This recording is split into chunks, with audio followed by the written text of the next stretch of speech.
आज हम बात करेंगे पॉट बेली के बारे में, that why we Indians have a pot belly. Initially हम इसको एसोसिएट करते थे अल्कोहल के साथ, या हमें लगता था ये सिर्फ मेंस के अंदर प्रेवलेंट है, और हम इसको एसोसिएट करते थे ओबेसिटी या ओवर ईटिंग या अल्कोहल के साथ यूजुअली। बट अब ये विमेन एंड मेन बोथ में बहुत ज़्यादा प्रेवलेंट है। बट इसका कोर रीजन जो है वो ओबेसिटी या ओवर ईटिंग या पोर्शन साइजेस ही नहीं है।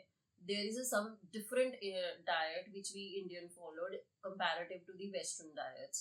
ऐसा नहीं है कि इंडियन डाइट्स बहुत ही खराब है तो इसीलिए ऐसा हो रहा है, it is not like that. It's just that कि हमारी डाइट में हम ज़्यादा सीड ऑयल्स जो कि ज़्यादा ओमेगा 6 में रिच होते हैं, या स्टार्ची फूड्स यानी कि जो हम राइस रोटी या जो भी हम ग्रेन्स या सेरल्स ले रहे हैं वो भी अब हमें प्रोसेस्ड फॉर्म में ही मिल रहे हैं। और हम ज़्यादा शुगरी फूड्स लेते हैं, या हमारा जो कार्ब इनटेक है वो ज़्यादा है। जब भी हम अपना पोर्शन साइज लेते हैं या हम कोई भी मील लेते हैं, हमारा सबसे ज़्यादा फोकस उसके अंदर चपाती या राइस के ऊपर ही होता है। And now days we know कि जो वीट आ रहा है या जो हमें राइस मिल रहा है वो हमें प्रोसेस्ड या रिफाइंड फॉर्म में ही मिल रहा है। So that has more of starch into it. So ज्यादा स्टार्ची और शुगरी फूड खाने से बैक्टीरियल ओवरग्रोथ होती है इंटेस्टाइन के अंदर, जिसके लिए हम कम क्रॉस होते हैं सीबो कंडीशन के अंदर। SIBO is small intestine bacterial overgrowth. Usually इस कंडीशन का हमें ऐसे डायग्नोज नहीं होता है, बट अगर आपको प्रोलॉन्ग टाइम से एसिडिटी या ब्लोटिंग इश्यूज हो रहे हैं तो you must have come across this situation. तो नॉर्मली जब हमें एसिडिटी या ब्लोटिंग होती है, हम उस सिचुएशन को, उस कंडीशन को अपनी को ठीक करने के लिए हम अपनी डाइट में फाइबर इंटेक ज़्यादा बढ़ा देते हैं कि हम ज़्यादा वेजिटेबल्स खाएंगे या घर का खाना ज़्यादा खाएंगे, या फिर हम और तरह से फ्रूट्स लेने लग जाते हैं। इस तरह की चीज़ें और इंक्रीज कर देते हैं, जिससे कि ये कंडीशन और वर्स हो जाती है, जिससे कि हमें एसिडिटी ज़्यादा होने लग जाती है। क्योंकि फाइबर जो है यूजुअली डाइजेस्ट, नॉर्मल केसेस में डाइजेस्ट जो होता है वो लार्ज इंटेस्टाइन में होता है। बट जब सीबो कंडीशन होता है तो उस केस में जो फाइबर डाइजेस्ट होने लग जाता है वो आपके स्मॉल इंटेस्टाइन में होता है, जिससे कि बैक्टीरियल ओवरग्रोथ होती है एंड इससे आपकी गट लाइनिंग डिस्टर्ब होने लग जाती है। एंड ये कंडीशन की वजह से जो आपका स्टमक का एसिड लेवल है, वो पीएच लेवल जो है वो डिक्रीज हो जाता है, जिससे कि ज्यादा एसिडिटी होती है। एंड देन आप इसको ठीक करने के लिए डॉक्टर के पास जाते हैं कि आपको बहुत ज़्यादा एसिडिटी हो रही है, ब्लोटिंग हो रही है। एंड उस केस में क्या होता है, डॉक्टर्स यूजुअली आपको एंटासिड्स प्रोवाइड कर देते हैं। Antacids for the time being आपकी एसिडिटी को तो सप्रेस कर देते हैं, लेकिन आपके ब्लोटिंग इश्यूज वैसे के वैसे ही रहते हैं या फिर बढ़ जाते हैं पहले से। तो एंटासिड्स आपका जो स्टमक का एसिड लेवल है उसको और भी डिक्रीज कर देते हैं। सो जब आप एंटासिड्स लेने शुरू करते हैं तो उससे फॉर द टाइमिंग आपकी एसिडिटी तो सप्रेस हो जाती है, लेकिन आपके ब्लोटिंग इश्यूज वैसे के वैसे ही रहते हैं। फिर फॉर द प्रोलॉन्ग टाइम आपको रिलीव नहीं मिलता है। एंड अगर इस केस में आपके स्टमक में या इंटेस्टाइन में एच पाइलोरी बैक्टीरिया परसिस्ट कर जाता है, तो उस केस में एच पाइलोरी बैक्टीरिया अपने सर्वाइवल के लिए आपका जो बैक्टीरियल ग्रोथ है वो भी सप्रेस कर देता है, एंड स्टमक के अंदर अमोनिया बनना शुरू हो जाता है, जिससे एसिड लेवल और ज़्यादा सप्रेस हो जाता है। सो आपको कंटिन्यूसली डाइजेस्टिव इश्यूज तो रहेंगे रहेंगे, प्लस विदाउट एंटासिड आप कोई भी फूड ले नहीं पाएंगे।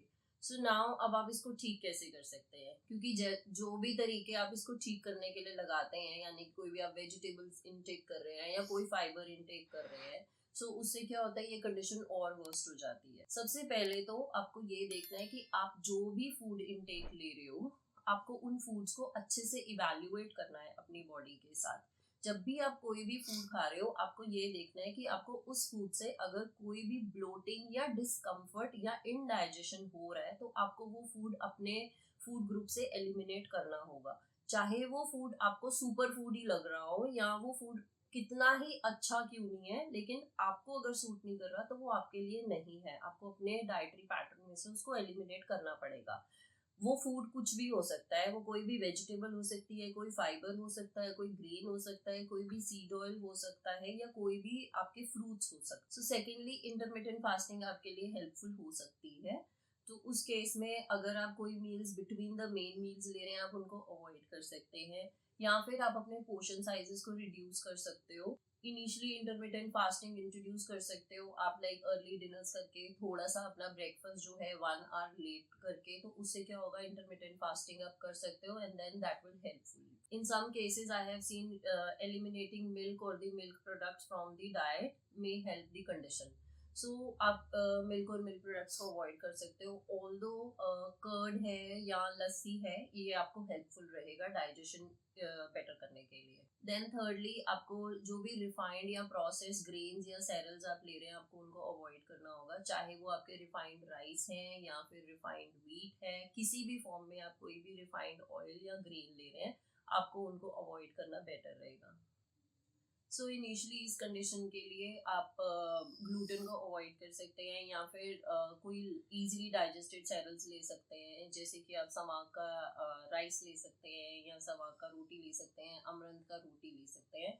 सो इनिशियली आप मिलेट्स को, बेसिक मिलेट्स को अपने डाइटरी पैटर्न में इंट्रोड्यूस करके देख सकते हैं अगर आपको सूट कर रहे हैं, या फिर बार्ले भी अच्छा रहता है इस कंडीशन के लिए।